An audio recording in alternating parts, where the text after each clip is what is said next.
son-in-law deliberately dropped all the groceries on the floor and said, "Parasite, pick everything up right now." I refused, and at that moment he slapped me so hard I lost my balance. I smiled and made a call, and as he walked out of the supermarket, "I'm glad to have you here." Follow my story until the end, and comment the city you're watching from, so I can see how far my story has reached. I never thought I'd be 60 years old, standing in the middle of a supermarket aisle with groceries scattered at my feet while my own son-in-law screamed at me like I was nothing. The fluorescent lights buzzed overhead as I stared down at the crushed loaf of bread, the dented cans of soup rolling across the linoleum, the carton of eggs cracked open and seeping across the floor. My hands trembled slightly, not from fear exactly, but from something else. Something that had been building for 8 months. "Pick it up, Parasite," Albert hissed, his face inches from mine. His breath reeked of coffee and something bitter. "You heard me. Pick up every single item, now." I looked up at him. He was a big man, always had been. 6'2", broad shoulders, the kind of build that made people step aside when he walked through a room. He knew how to use his size to intimidate, to control. I'd watched him do it to my daughter Claire for years now, though she'd never admit it. Around us, other shoppers had stopped. Some pretended to examine cereal boxes while watching from the corner of their eyes. Others simply stared, waiting to see what the old man would do. I could feel their judgment, their pity, their discomfort at witnessing something so ugly in the produce section of an ordinary Tuesday afternoon. "No," I said quietly. The word hung in the air between us. Albert's eyes widened slightly, like he couldn't quite believe what he'd heard. In all these months of living under his roof, of biting my tongue, of playing the grateful father-in-law, I had never once directly defied him. "What did you just say to me?" His voice dropped lower, more dangerous. I said no. My voice was steady now, clearer. "I'm not picking them up." Something shifted in his expression. The mask of control slipped, and underneath it was pure rage. I saw his hand come up, saw it arc through the air, but I didn't move. Couldn't move, really. My body had become too familiar with freezing, with taking whatever came. The slap connected with the side of my face, hard enough that my glasses went flying. The sound echoed through the aisle like a gunshot. My head snapped to the side, and I stumbled backward, my hip hitting the edge of a shopping cart. Pain bloomed across my cheek, sharp and hot. For a moment, everything went quiet. The buzzing lights, the elevator music, the shocked gasps of the witnesses, all of it faded into a strange, muffled silence. I touched my face, felt the heat radiating from where he'd hit me, tasted copper in my mouth where I'd bitten my tongue, and then I smiled. It wasn't a happy smile. It wasn't even a bitter one. It was the smile of someone who had finally been given exactly what they needed, the smile of someone whose plan had just fallen perfectly into place. I reached into my pocket, pulled out my phone. My hands weren't shaking anymore. I dialed a number I'd saved 2 weeks ago, held the phone to my ear, and never took my eyes off Albert's face. I watched the confusion flicker there, then the first hint of uncertainty. "It's Roger," I said into the phone. "He's here, just like I told you he would be." I hung up, bent down slowly, picked up my glasses. One lens was cracked, but I could still see through them well enough. I straightened, met Albert's eyes again. He was looking around now, noticing all the phones pointed in our direction, all the people recording. The reality of what he'd just done in public was starting to sink in. "You crazy old man," he started, his voice trying for confidence but missing by a mile. "You can't just, let's go check out," I interrupted, my voice calm, almost pleasant. "I believe you have somewhere to be." I picked up my basket, the one I'd been carrying before he knocked it out of my hands, started walking toward the front of the store. Behind me, I heard Albert following, his footsteps heavy and uncertain. He was still talking, still trying to control the narrative, but his words were just noise now. At the checkout, the young cashier looked nervous. Her hands shook as she scanned my items. She'd seen everything. Everyone had seen everything. "Are you okay, sir?" she whispered as she bagged my groceries. "I'm fine, sweetheart. Thank you for asking." I paid cash, $43.17, picked up my bags and walked toward the exit. Albert was still behind me, still talking. Something about how I'd provoked him, how I was always causing problems, how Claire would hear about this. The automatic doors slid open. The afternoon sun hit my face, warm despite the autumn chill. And there, standing beside a black sedan in the parking lot, were three men in dark security uniforms. I recognized two of them immediately, Marcus and James, men I'd worked with 20 years ago. The third was younger, but he had the same look about him, the same military bearing. They weren't smiling. I stopped walking, turned to watch as Albert emerged from the store behind me. He didn't see them at first. He was too busy trying to grab my arm, still talking, still threatening. "Mr. Whitmore," Marcus called out, his voice cutting through Albert's tirade. Albert's head snapped up. He saw them then, saw the way they were standing, blocking his path to his car, saw the badges on their belts, saw Marcus holding up his phone, the video already playing, the sound of that slap echoing across the parking lot. "We need you to come with us," James said, stepping forward, not asking, telling. Albert's face went white, then red, then white again. "What is this? You can't just—" "We can," Marcus interrupted. "And we are. The store manager has requested your removal from the premises, and Roger here has some things he'd like to discuss with the police about what just happened inside." I reached into my wallet, pulled out a business card. It was worn at the edges, one I'd been carrying for 2 weeks now, waiting for this exact moment. I held it up so Albert could see it. It was Marcus's card. Security consultant, former military police, current head of security for the entire shopping district. I'd called him 3 weeks ago, told him I had a son-in-law who was becoming dangerous, asked him if he could help me, if there was a way to document what was happening without making things worse. Marcus had given me this card and told me to carry it always, told me that when the moment came, when Albert finally crossed the line where witnesses could see, I should call. And I had. Albert looked at me, really looked at me, and I saw the moment he realized he'd been played. That the weak old man he'd been tormenting wasn't weak at all, just patient. "You set me up," he breathed, his voice cracking. I adjusted my cracked glasses and picked up my grocery bags. "No, Albert, I just gave you enough rope. You hanged yourself." Marcus and James moved in on either side of him. The third security guard was already on his phone, presumably with the police.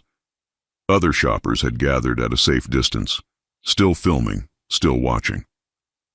I walked to my car, put my groceries in the trunk. My face still throbbed where he'd hit me. My hands finally started to shake now that it was over. But underneath the pain, underneath the adrenaline, there was something else.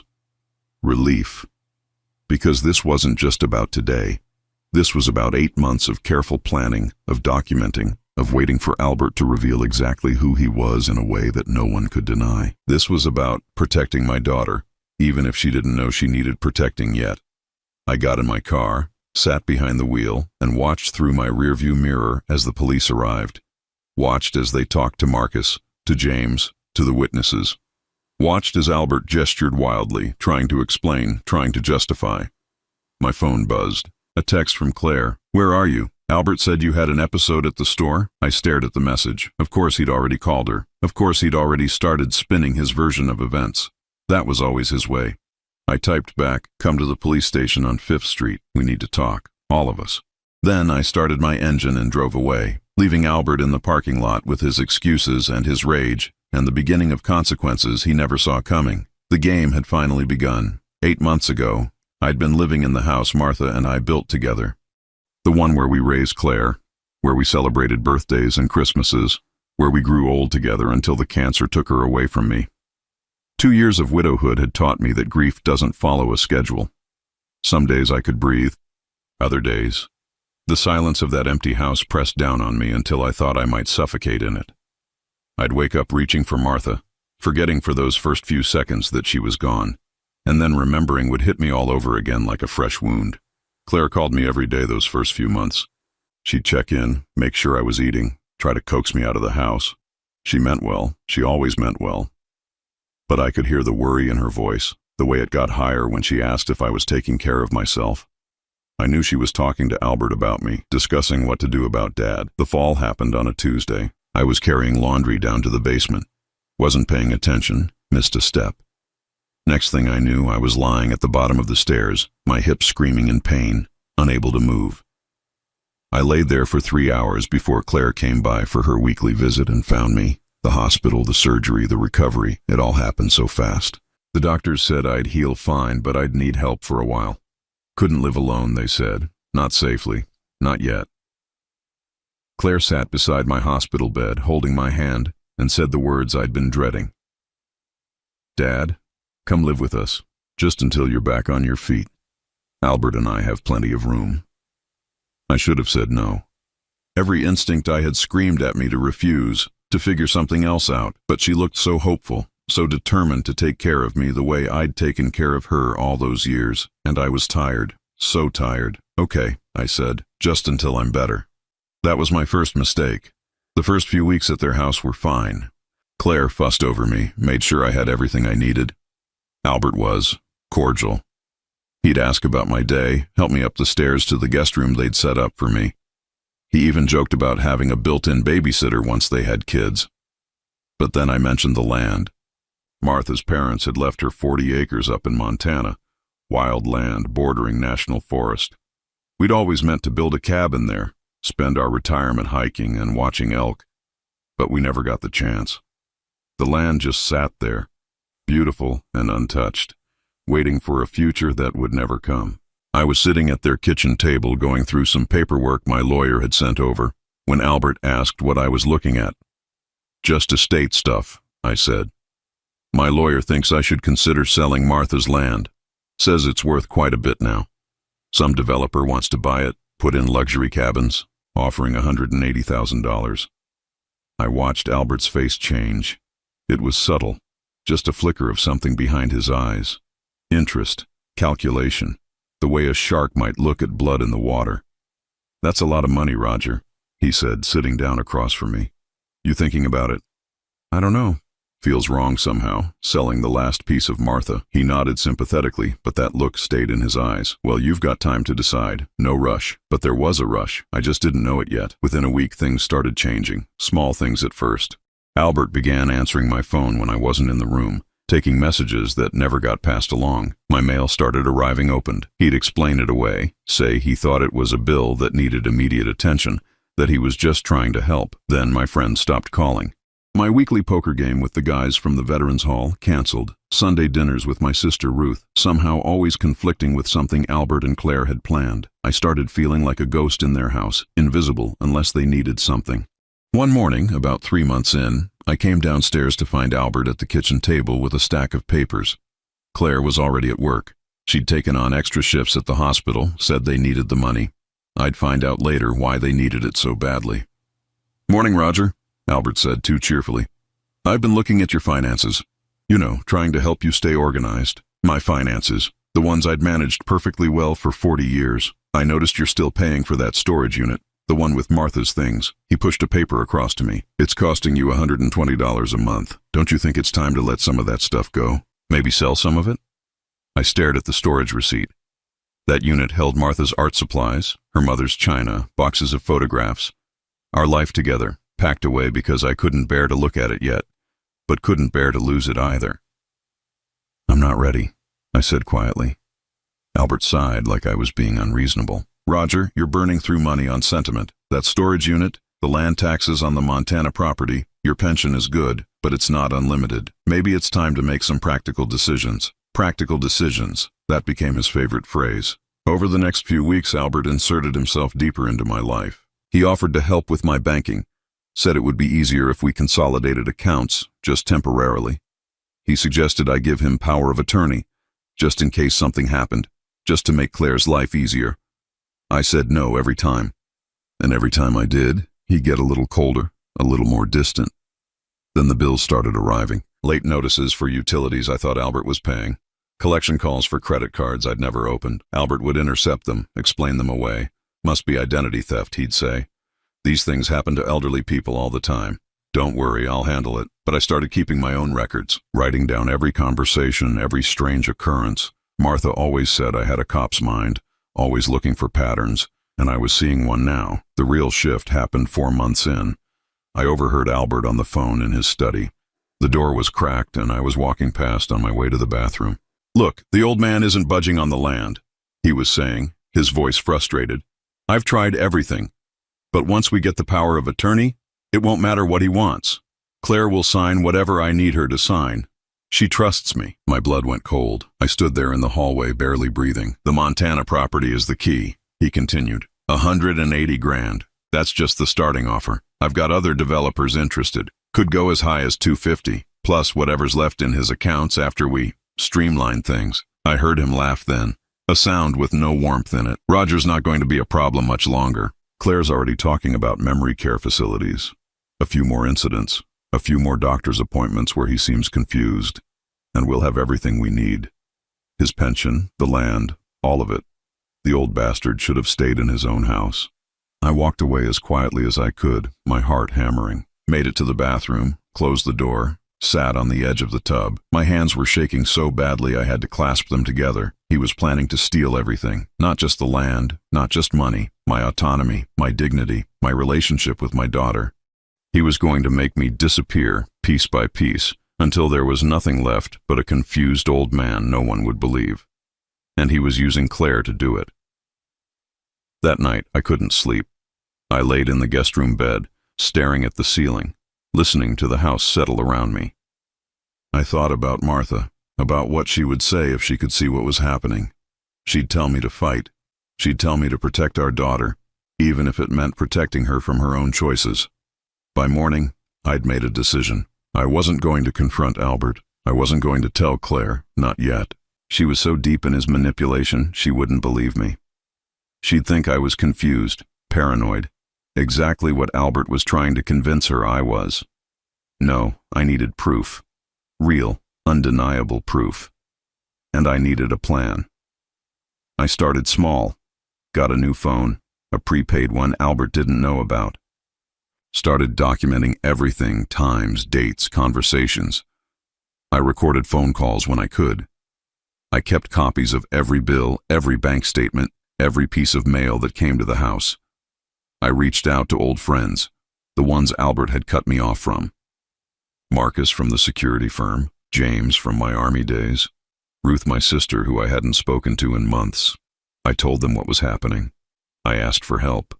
And slowly, carefully, I built my case. Every piece of evidence, every witness, every recorded conversation. I waited for Albert to make his move because I knew he would. Men like him always did. They got confident, sloppy, thought they were untouchable. I just needed him to reveal himself in a way Claire couldn't deny. That morning at the supermarket, when he knocked the groceries from my hands, when he called me a parasite, when he raised his hand to hit me, I knew this was it. This was the moment I'd been waiting for. Not because I wanted to be hurt, but because I needed witnesses. I needed proof that would hold up anywhere, that couldn't be explained away or dismissed. So I took the hit, smiled, and made the call. Because sometimes the only way to win is to let your enemy think they've already won, right up until the moment you take everything away from them. Now, driving toward the police station with my face still throbbing, I pulled out my real phone and made another call. Ruth, it's Roger. I need you to come to 5th Street Station. Bring the folder. The one with all the documents. It's time. My sister's voice was steady. I've been waiting for you to say that. I'm already on my way. I hung up and drove on. Behind me, somewhere in that parking lot, Albert was learning what it felt like to lose control. But this was just the beginning. He'd taken 8 months of my life. I was about to take everything from him. The truth was finally coming out, and I was going to make sure everyone heard it. Albert came home 3 hours after the supermarket incident. I heard his car pull into the driveway, the engine cutting off, then silence. He sat out there for almost 10 minutes before finally coming inside. I was in the living room, an ice pack pressed to my face where he'd hit me, waiting. The door opened and closed quietly, too quietly. Albert was never quiet when he came home. He liked to announce his presence, liked the way it made people react, straighten up, pay attention. He appeared in the living room doorway, and for a moment we just looked at each other. His tie was loosened, his hair messed up like he'd been running his hands through it. His eyes were red, whether from anger or something else I couldn't tell. "Where's Claire?" he asked. His voice was careful, controlled. "She's on her way. Should be here any minute." He nodded slowly, then walked to the bar cart and poured himself a whiskey. Drank it in one gulp. Poured another. His hands were shaking slightly. Good. He should be shaking. "Those security guards," he said, not looking at me.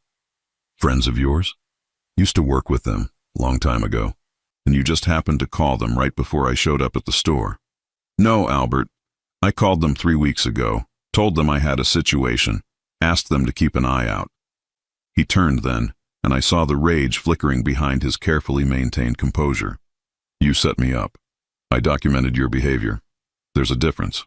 He laughed, but it was a hollow sound. Documented. Right. You think you're so smart, old man. You think this changes anything? I think it changes everything. Before he could respond, we heard Claire's car pull up. Albert's expression shifted immediately, smoothing into something else, something wounded and confused. I watched the transformation with a sick fascination. This was what Claire saw every day, this mask he wore so perfectly. Claire burst through the door, her work bag still slung over her shoulder. She looked exhausted. She always looked exhausted these days. Her eyes went immediately to the ice pack on my face, then to Albert. What happened? She asked, her voice high with stress. Albert called me, said Dad had some kind of episode at the grocery store, that he attacked him. I lowered the ice pack slowly, let her see the bruise blooming across my cheek, the split in my lip. Watched her face go pale. Dad, oh my God, what happened to your face? Your husband hit me, I said quietly, in the middle of the supermarket, in front of about 20 witnesses. Claire's head snapped toward Albert. He already had his hands up, his expression pained. Honey, it wasn't like that, he started, his voice gentle, reasonable. Your dad, he was acting strange, confused. He dropped his groceries, and then, when I tried to help him, he started yelling at me, accusing me of things. I tried to calm him down, and he took a swing at me. I defended myself. My hand accidentally caught his face. I almost admired how smoothly the lies came, how he wove them together into something that sounded plausible if you didn't know the truth. Claire looked between us, her eyes filling with tears. Dad, is that true? Were you confused? No, sweetheart. I wasn't confused. I was buying groceries. Albert showed up, knocked everything out of my hands, called me a parasite, and when I refused to pick them up, he hit me, hard enough to knock my glasses off. Albert shook his head sadly. Claire, honey, this is exactly what we've been afraid of, the memory issues, the paranoia. I talked to you about this last week, remember? How he's been getting worse? And there it was, the setup I hadn't even known was happening. Claire's face crumpled. I know you have, she whispered. I just didn't want to believe it was getting this bad. My chest tightened. Claire, I don't have memory issues. I'm not paranoid. Your husband has been lying to you. Dad, please. Her voice broke. Dr. Morrison said this might happen. The defensiveness, the accusations, it's part of the decline. What are you talking about? What doctor? Albert moved closer to Claire, putting his arm around her shoulders. I took him to see a specialist 2 weeks ago, while you were at work. He was having trouble remembering conversations, getting dates confused. Dr. Morrison ran some tests. I felt the floor drop out from under me. I never went to any doctor with you. See, Albert said gently to Claire. He doesn't even remember the appointment. Because there was no appointment. My voice rose despite my efforts to stay calm. Claire, this is what he does. He makes things up, creates this narrative where I'm the one who's losing it, so you won't believe me when I tell you what he's really doing. Claire pulled away from Albert slightly. What do you mean, what he's really doing? Albert's jaw tightened. Honey, don't let him manipulate you. This is classic behavior. They lash out at the people trying to help them. I'm not lashing out. I'm telling you the truth. Albert has been stealing from me, from us. He's been opening credit cards in my name, forging my signature on documents. He's planning to force me into a home so he can take control of the Montana land. The words tumbled out faster than I meant them to. I watched Claire's face, searching for any sign that she believed me, that some part of her recognized the truth. But all I saw was pity and fear. The Montana land, she repeated softly. Dad, you've been obsessing about that land for months. Albert said you keep accusing him of trying to steal it. Because he is. No, Roger, I'm not. Albert's voice was so calm, so reasonable. I've been trying to help you manage your finances because you kept losing track of bills. Claire can show you the stack of late notices we've been dealing with. Those bills exist because you created them. You opened accounts in my name. Claire pressed her hands to her temples. Stop, both of you. Just stop. She looked at me, and what I saw in her eyes made my stomach turn. She didn't believe me. My own daughter didn't believe me. Dad, I think maybe we need to talk about other living arrangements. Somewhere where you can get the care you need. You mean a nursing home? The words tasted like ashes. That's what this is about. He wants me locked away so he can do whatever he wants with my money, with Martha's land. Albert sighed heavily. Claire, I hate to do this, but I think you need to see something. He pulled out his phone, scrolled through it, then handed it to her. This is the medical report from Dr. Morrison, the cognitive tests, the recommendations. I watched Claire read, watched her face crumble further with each line. Whatever was on that screen, whatever Albert had fabricated, it was convincing. This says you're showing signs of early dementia, Claire whispered, looking up at me with devastated eyes, that you're at risk of harming yourself or others. It's fake, Claire. All of it. There is no Dr. Morrison. Or if there is, I never saw him. But even as I said it, I could see I'd already lost. Albert had been building this narrative for months, laying groundwork I hadn't even noticed.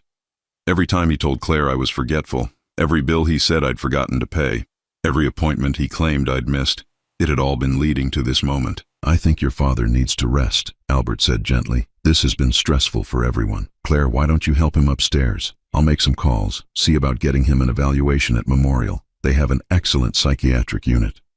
Psychiatric unit, I repeated. The room felt like it was tilting. You're going to have me committed. No one's having you committed, Dad, Claire said, but her voice wavered. We just need to get you help. Professional help. Albert smiled at me over her shoulder. It was a small smile, barely there, but I saw it, saw the triumph in it. He thought he'd won. Thought he'd backed me into a corner where nothing I said would matter because I'd be dismissed as a confused old man. I stood up slowly, my hip protesting, walked to where my jacket hung by the door, reached into the inside pocket and pulled out a small digital recorder, the one I'd been carrying for 2 months. Before you make any calls, I said quietly, I think you both need to hear something. Albert's smile disappeared. What is that? I pressed play. His voice filled the room, tinny but clear through the small speaker. Look, the old man isn't budging on the land. I've tried everything. But once we get the power of attorney, it won't matter what he wants. Claire will sign whatever I need her to sign. She trusts me. Claire's head snapped up, her eyes wide. The recording continued. The Montana property is the key. 180 grand. That's just the starting offer. I've got other developers interested. Could go as high as 250. Plus whatever's left in his accounts after we streamline things. Turn it off, Albert said, his voice low and dangerous. But I didn't. I let it play. Let Claire hear her husband laugh as he said, Roger's not going to be a problem much longer. Claire's already talking about memory care facilities. A few more incidents, a few more doctor's appointments where he seems confused, and we'll have everything we need. I stopped the recording. The silence that followed was deafening. Claire was staring at Albert, her face completely drained of color. Tell me that's not you. Tell me that's not your voice. Albert's careful mask cracked. Honey, I can explain. He edited it, took things out of context. Out of context? Her voice rose. What context makes that okay? Were you planning to steal from my father? Were you really trying to have him declared incompetent? I was protecting us, protecting our future. Albert's composure was shattering now. Your father is sitting on a fortune while we're drowning in debt. Debt that exists because you won't ask him for help, because you're too proud. So you decided to just take it? Claire's hands were shaking. To gaslight him? To make me think he was losing his mind? I did what I had to do, what you were too weak to do. The words hung in the air. I watched my daughter's face transform, watched something break and then harden in her eyes. Get out, she whispered. What? Get out of my house. Now. Albert's face flushed red. This is my house too. You can't just... The house is in my name only. Because you had bad credit, remember? Because you couldn't qualify for the mortgage. So yes, I can. Her voice was stronger now, steadier. Get out. Take whatever you can carry. Everything else we'll deal with through lawyers. Claire, baby, please, let's talk about this. There's nothing to talk about. You tried to steal from my father. You abused him. You lied to me for months. Years, probably.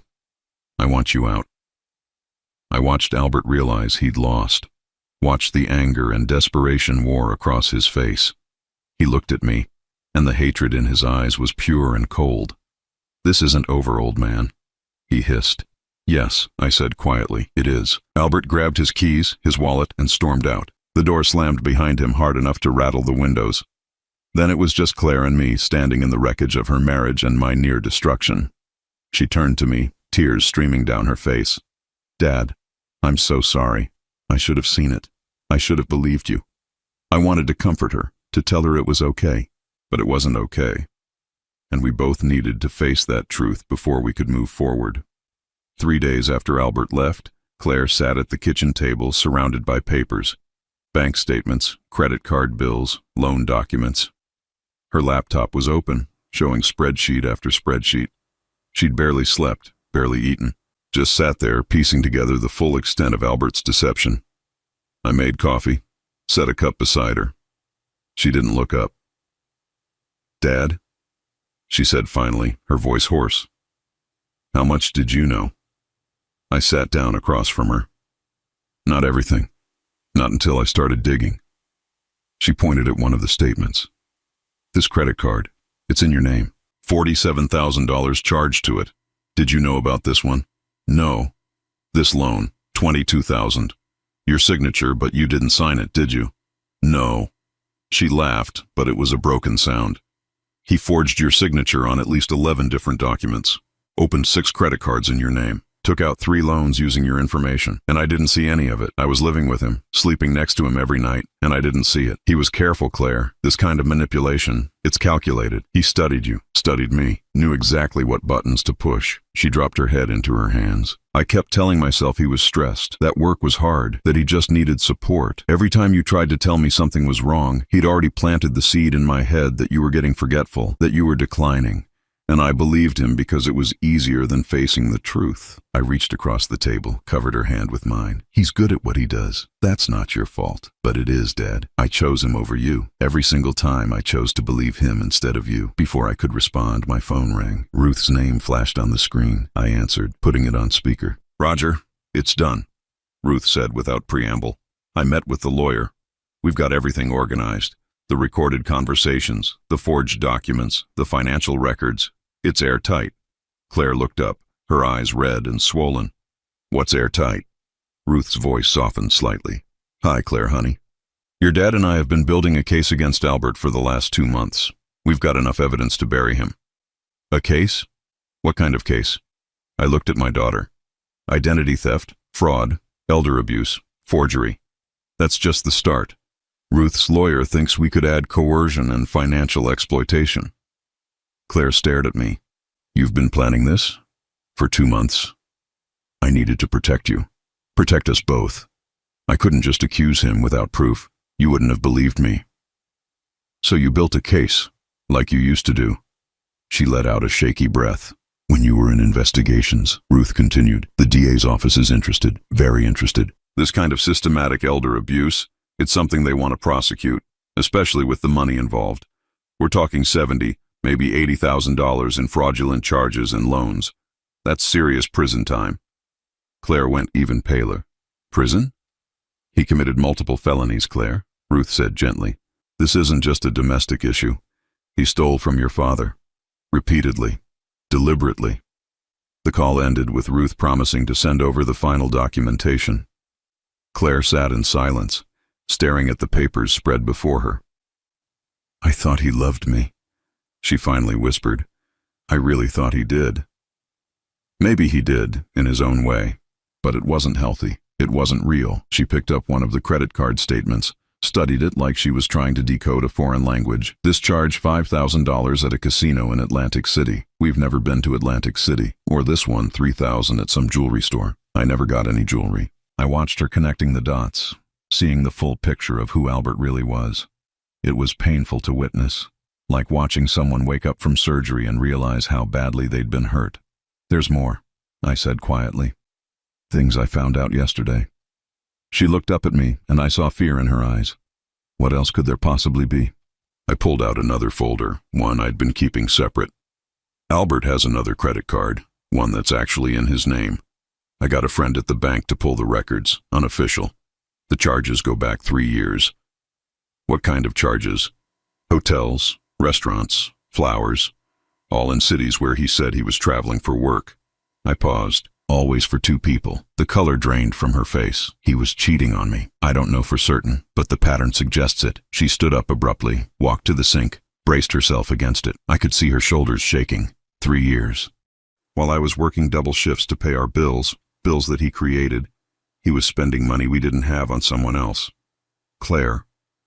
No. She turned, and her face was different now, harder. No more excuses. No more trying to understand him or justify his behavior. He's a thief and a liar, and I want him prosecuted. I want him to pay for everything he did to you, to us. I stood slowly. Are you sure? Once we start this, there's no going back. It'll get ugly. He'll fight. He'll try to make you look bad, make me look incompetent. Let him try. Her voice was steel now. I've got the evidence. You've got the recordings.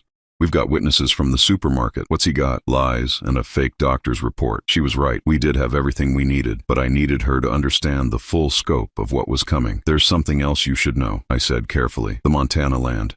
Albert's been in contact with developers, telling them he has power of attorney over my assets. He's already accepted a preliminary offer of $250,000, signed a contract that's completely invalid, but he's accepted money for it. $25,000 up front. Claire's eyes widened. He took money for land he doesn't own? He did. And when the developers find out the contract is fraudulent, they're going to want their money back. Money Albert has already spent. On what? I pulled out more statements. Gambling mostly. Some of it on his other woman. Some on luxury items, clothes, watches. He was building a whole other life with your money, my money, and money he stole from developers. Claire sat back down heavily. How did I not see any of this? Because you loved him, because you wanted to believe the best. That's not a weakness, sweetheart. That's who you are. She wiped her eyes angrily. Well, it ends now. Call Ruth back. Tell her we're moving forward with everything. I want to file charges. I want a restraining order. I want every single thing he did, documented and prosecuted. I pulled out my phone, but before I could dial, it rang. Unknown number. I answered cautiously. Roger Whitmore? A man's voice, official sounding. Speaking. This is Detective James Chen with the Fraud Division. We've received some information regarding identity theft and financial crimes committed against you. We'd like to meet with you and go over the details. I met Claire's eyes. The police are already involved. Ruth must have contacted them, Claire said. Detective Chen continued. We understand you have documentation and recordings. We'd like to examine everything you have. This could be a significant case. When would you like to meet? How about tomorrow morning, 9 o'clock at the station? And Mr. Whitmore, bring everything. Bank statements, credit reports, recordings, forged documents, everything. After I hung up, Claire was already gathering papers, organizing them into folders. Her hands were steady now, her jaw set. This was the daughter I'd raised, strong, determined, not willing to be a victim. We need to go through all of this tonight, she said. Make sure everything is organized, chronological. The detective needs to see the pattern, how Albert built this over time. We worked until almost midnight. Spread across the dining room table was the complete story of Albert's deception. Every forged signature, every fraudulent charge, every lie he'd told. It was overwhelming in its scope.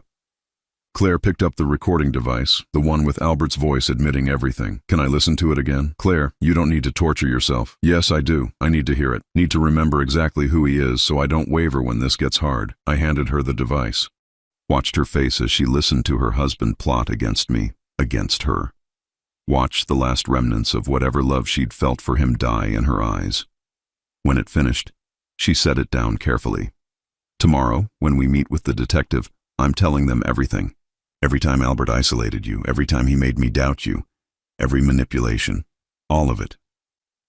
You don't have to do that. You're not responsible for his actions. No, but I enabled them. By not seeing, by not questioning, I made it possible. I need to own that. And I need to make sure he never does this to anyone else. I looked at my daughter, really looked at her, and saw Martha in her face. That same determination, that same strength. Albert had tried to break both of us, but he'd failed. We were still standing, still fighting. Your mother would be proud of you, I said quietly. Claire's eyes filled with tears, but she didn't let them fall. I hope so, because I'm about to destroy my husband's life, and I need to believe I'm doing the right thing. You are. She nodded, then went back to organizing papers. I watched her work, methodical and thorough, and I knew Albert had made a fatal mistake. He'd underestimated her. Underestimated both of us. He thought we'd be easy targets, thought we'd never fight back. Tomorrow we'd show him exactly how wrong he was. Tomorrow the evidence we'd gathered would speak for itself, and Albert's carefully constructed house of lies would come crashing down around him. But tonight we just worked in silence, building our case, preparing for war. Because that's what this was now. Not just about getting justice, not just about recovering stolen money. This was about reclaiming our dignity, our lives, our family. And we were going to win. The detective's office was smaller than I expected. Gray walls, fluorescent lighting, a desk covered in file folders and coffee-stained papers. Detective Chen was younger than he'd sounded on the phone, maybe 40, with sharp eyes that missed nothing. Claire sat beside me, her hands folded tightly in her lap. She'd barely spoken during the drive over, just stared out the window, her jaw clenched, lost in thoughts I couldn't reach. Detective Chen spread our evidence across his desk. Bank statements, forged signatures, the recordings, everything we'd compiled over the past months. He went through it methodically, occasionally making notes, his expression growing grimmer with each document. "Mr. Whitmore," he said finally, "this is one of the most comprehensive elder abuse cases I've seen. Your son-in-law was systematic, patient. He built a framework of lies over months, maybe years." "Can you prosecute?" Claire asked, her voice tight. "Absolutely. Identity theft, fraud, forgery, financial exploitation of an elderly person. We're looking at multiple felonies. If convicted, he's facing serious prison time. Minimum 8 years, possibly 15, depending on how the charges stack." 15 years.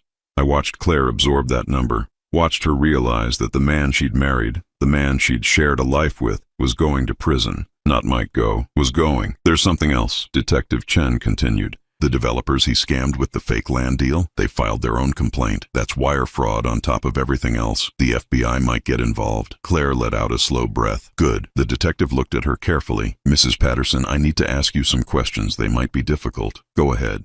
Did you ever witness your husband forging your father's signature?" "No, but I didn't pay attention either. He handled a lot of the household paperwork. I trusted him." "Did he ever ask you to sign documents relating to your father's finances?" Claire hesitated. I saw her mind working, going back through memories she'd probably tried to bury. "Yes," she said quietly. "About 6 months ago. He said Dad needed someone to co-sign on a loan refinance, that it would lower the monthly payments. I signed without really reading it."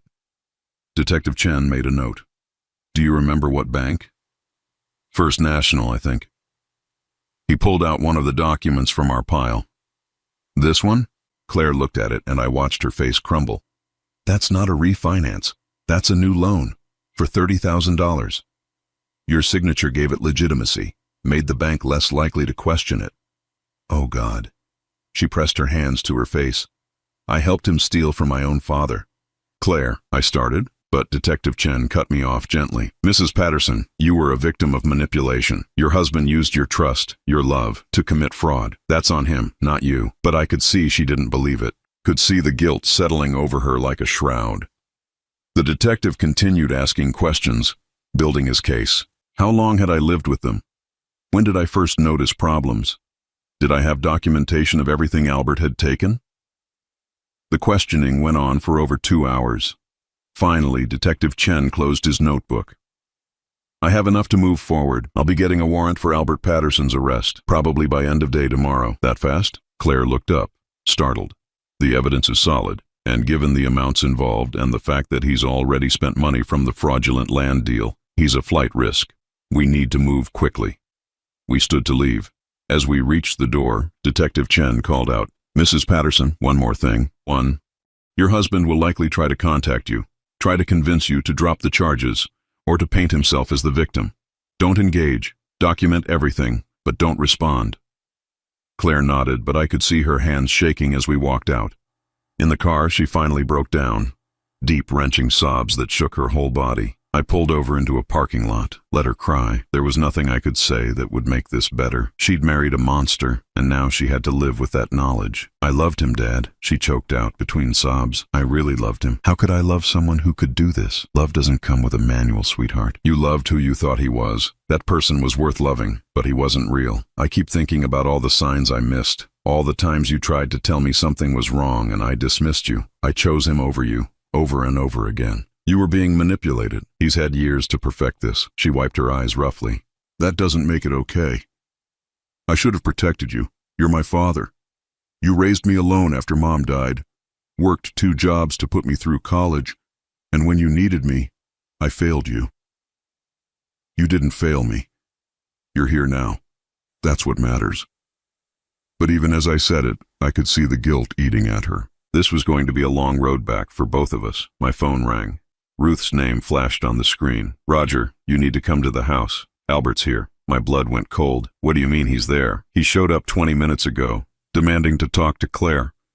I told him to leave, but he's refusing. Says he'll camp out on the lawn until Claire agrees to see him. There are neighbors starting to come out, watching. I looked at Claire. Her face had gone pale. He's at the house. Tell him I'll talk to him, she said, her voice hollow. Claire, no. The detective said, I need to do this, Dad. I need to face him. I need to hear what lies he's going to tell me now that everything's out in the open. I didn't like it, but I understood. Sometimes you need to look the devil in the eye before you can truly walk away. When we pulled up to the house, Albert was sitting on the front steps. He looked terrible. Unshaven, clothes wrinkled, eyes red. He stood up as soon as he saw us, started walking toward the car. Stay in the car, I told Claire. Let him come to you. Albert reached Claire's window. She rolled it down halfway, keeping the barrier between them. Baby, please, he started, his voice cracking. We need to talk. This is all a misunderstanding. A misunderstanding, Claire repeated flatly. That's what you're calling this? I can explain everything. The money, the documents, all of it. Just give me a chance.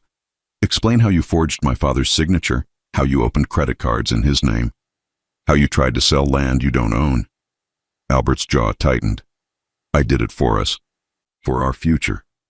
Your father was sitting on all that money, all those assets, and we were drowning. I was trying to save us.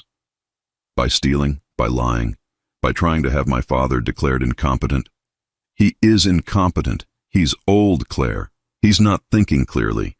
Someone needed to manage his affairs, and you were too weak to do it. The mask was slipping now. I could see the real Albert emerging, the one who'd been hidden under all the charm and manipulation. Get away from my car, Claire said, her voice like ice. No, not until you listen. Not until you understand that I did this because I love you, because I love us.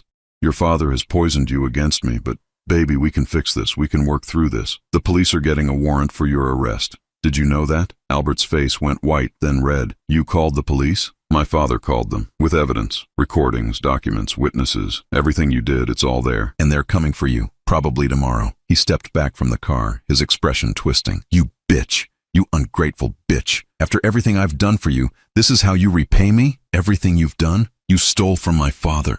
You manipulated me. You destroyed our life together with your lies. I gave you everything. He was yelling now, loud enough that Ruth and several neighbors had come out of their houses. I married you when no one else wanted you, took care of you, and this is how you thank me? By siding with that senile old man? I started to get out of the car, but Claire grabbed my arm. No, Dad, this is my fight. She got out, faced Albert directly. She was shaking, but her voice was steady. You never gave me anything, Albert. You took my trust, my money, my father's dignity.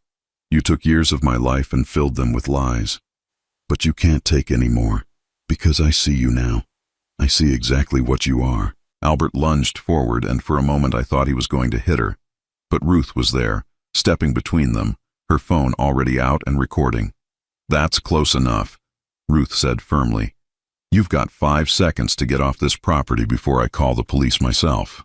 Albert looked around wildly, at the neighbors watching, at Ruth recording, at Claire standing there with tears streaming down her face but her spine straight. He was cornered, and he knew it. This isn't over, he snarled. You think you've won, but you haven't. I'll fight this. I'll make both of you regret this. You already did that, Claire said quietly, when you decided my father was worth less than money.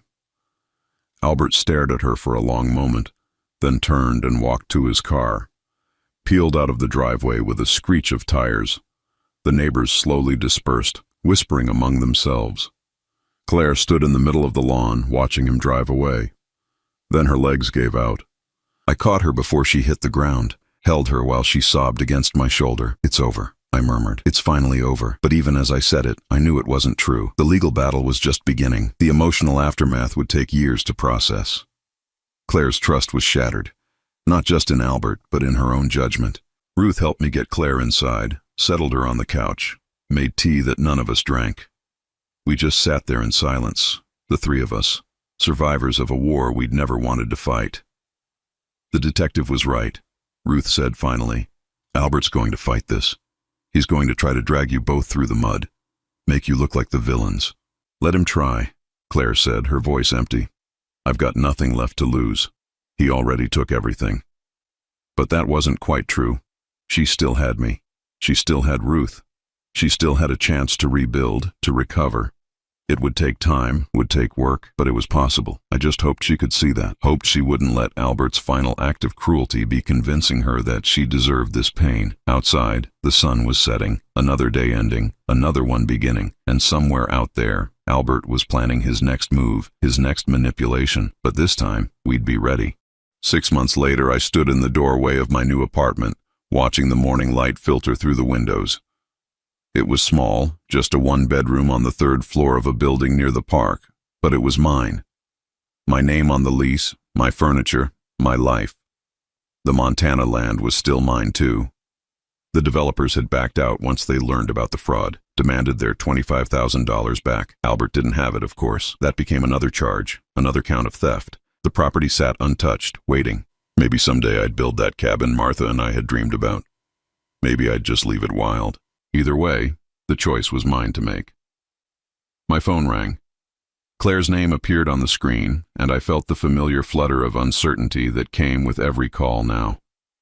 Our relationship was still healing, still finding its footing on new ground. Hey, Dad, am I still good to come by today? Of course, 11 o'clock, right? Actually, I was thinking maybe earlier, around 10. I made Mom's apple cake. Thought we could have it with coffee. Something loosened in my chest. Martha's apple cake, the one she used to make every Sunday morning, the one that made the whole house smell like cinnamon and home. That sounds perfect, sweetheart. After I hung up, I looked around my apartment. I'd been deliberate about setting it up, not trying to recreate the house I'd shared with Martha, not trying to pretend the past year hadn't happened. This was a new space, a new chapter. The photos I'd chosen to hang were recent ones from after, Claire and me at Ruth's birthday dinner, the view from the park near my building, a picture of Martha that made me smile instead of ache. I'd learned something these past months. You can't go back. You can only choose what you carry forward. At 10 o'clock exactly, there was a knock on my door. Claire stood there with a covered dish, her hair pulled back, dark circles under her eyes that were slowly fading. She'd lost weight during the trial, the stress carving her down to something fragile. But she was putting it back on now, bit by bit, healing like we all were. Hey, she said, hey yourself, come in. She set the cake on my small kitchen table, and the scent of it filled the apartment immediately. We stood there for a moment, neither of us quite sure what came next. These visits were still awkward sometimes, still carried the weight of everything that had happened. Coffee? I offered. Please. I poured us both cups and we sat at the table. Claire cut 2 slices of cake, passed one to me. I took a bite and it tasted exactly like Martha's. Exactly like Sunday mornings and normal life and a time before everything got complicated. You got her recipe right, I said. Claire smiled, but it was sad around the edges. I found her handwritten copy in my recipe box. I'd forgotten I had it. She gave it to me when I moved out for college, said I'd need it someday. She always knew what you'd need. We ate in silence for a few moments. Then Claire set down her fork and looked at me directly. The divorce is final. Papers came through yesterday. I nodded. I'd known it was coming, but hearing it made it real. How do you feel? She laughed, but there was no humor in it. I don't know. Empty, relieved, sad. All of it at once. I was married to him for 7 years, Dad. 7 years of my life, and I'm still discovering lies. Still finding out new ways he manipulated me. That will get easier. The discoveries. Eventually, you'll stop looking for them. Will I? She looked at me with those eyes that were so much like Martha's. Will I ever trust anyone again? Trust myself? I didn't have an easy answer for that. I don't know, but you'll learn to try, and that's enough. Claire picked at her cake. His sentencing is next month. The prosecutor said with all the charges, he's looking at 12 to 15 years. 12 to 15 years. Albert would be in his 50s when he got out. His life, for all practical purposes, was over. I waited to feel satisfaction, vindication, something. But all I felt was tired. The restitution hearing is after that, Claire continued.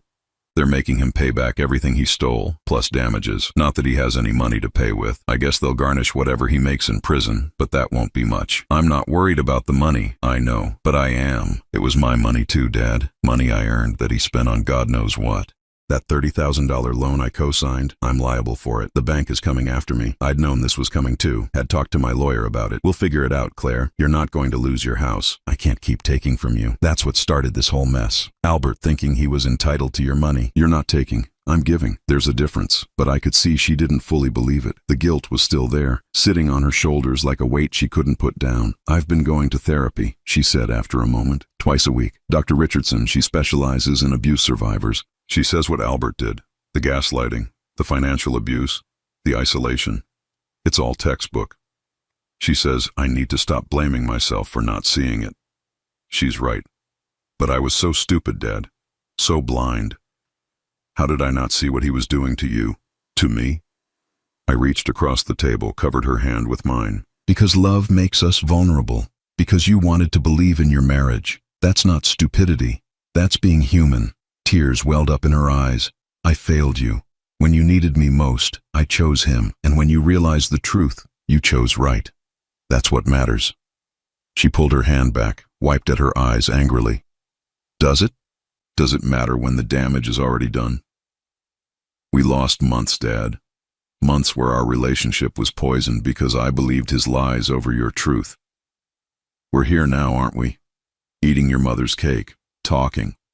That's not nothing. Claire stood up, walked to my window, looked out at the park below. I keep thinking about what he said that last day when he came to the house. He said he married me when no one else wanted me, like he was doing me a favor. The words hung in the air, ugly and painful. And part of me, she continued, her voice barely above a whisper, part of me believed him, still believes him, because who's going to want me now? The woman who was so blind she let her husband steal from her own father? Who's that stupid? Claire, no, Dad, I need to say this. She turned to face me. I need you to understand. I'm not the same person I was before. Albert broke something in me. Something I don't know how to fix. I stood up, walked over to her. Then don't fix it. Build something new instead, something stronger. I don't know if I can. You already are. You're here. You're in therapy. You're facing what happened instead of running from it. That takes more strength than you know. She leaned against me, and I held her like I used to when she was small, and the world seemed too big and scary. Except now we both knew just how scary it could really be. I'm so sorry, Dad, she whispered, for all of it, for not believing you, for bringing him into our lives, stop, just stop. You have nothing to apologize for. But we both knew that wasn't entirely true. There were apologies needed on both sides. Forgiveness to be given and received. The work of rebuilding trust, rebuilding family. It wasn't simple or clean. It was messy and painful and slow. After a while, Claire pulled back, wiped her eyes. I should go. I've got a shift at the hospital in an hour. Okay, same time next week? She nodded. Same time. At the door she paused, turned back to me. Dad, thank you for not giving up on me, even when I gave up on you. I'm your father. That's not something I know how to do. After she left, I sat back down at the table, finished my coffee and my slice of cake. Outside, life continued. Cars passing, people walking their dogs in the park, the world turning like it always did. I thought about Albert, sitting in a cell somewhere, probably still convinced he was the victim in all this. I thought about the money he'd stolen, the trust he'd destroyed. But mostly, I thought about Claire, about the long road ahead of her. My phone buzzed. A text from Ruth. Lunch tomorrow? My treat. I found a new place. I smiled and typed back. Sounds good. Life was small now, quiet. My days were simple, structured. Coffee in the morning, walks in the park, lunch with Ruth or my buddy Marcus, weekly visits with Claire, therapy appointments of my own.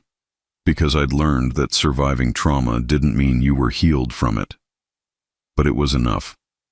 More than enough. I had my dignity back. Had my daughter back. Even if the relationship was different now, more careful. I had my independence, my choices, my life. Albert had tried to take all of that from me. Had come close to succeeding, but he'd made one critical mistake. He'd underestimated what a father would do to protect his child, and what a man would do to protect his own dignity. I stood up, cleared the dishes, washed them in my small sink. Through the window, I could see the park, the trees just starting to bud with the first hints of spring, new growth after a long, hard winter. I thought about Martha, wondered what she'd say if she could see us now. Probably something about how we were survivors, how we'd come through the fire changed but not destroyed. She always did see the strength in people, even when they couldn't see it themselves. I picked up the framed photo of her I kept on the counter, the one where she was laughing, her head thrown back, completely unself-conscious. It had been taken at the lake, years ago, before the cancer, before Albert, before everything got complicated. "We're going to be okay," I told her picture. "Claire and me. We're going to find our way back to each other. It's going to take time, but we'll get there." And I believed it. Not because I was naive, not because I was ignoring the damage that had been done, but because I'd learned something essential these past months. Survival isn't about pretending the bad things didn't happen. It's about refusing to let them define what comes next. I set the photo back down and looked around my apartment. My small, quiet, peaceful space. This was my life now. Simple, honest, mine. And that was more than enough.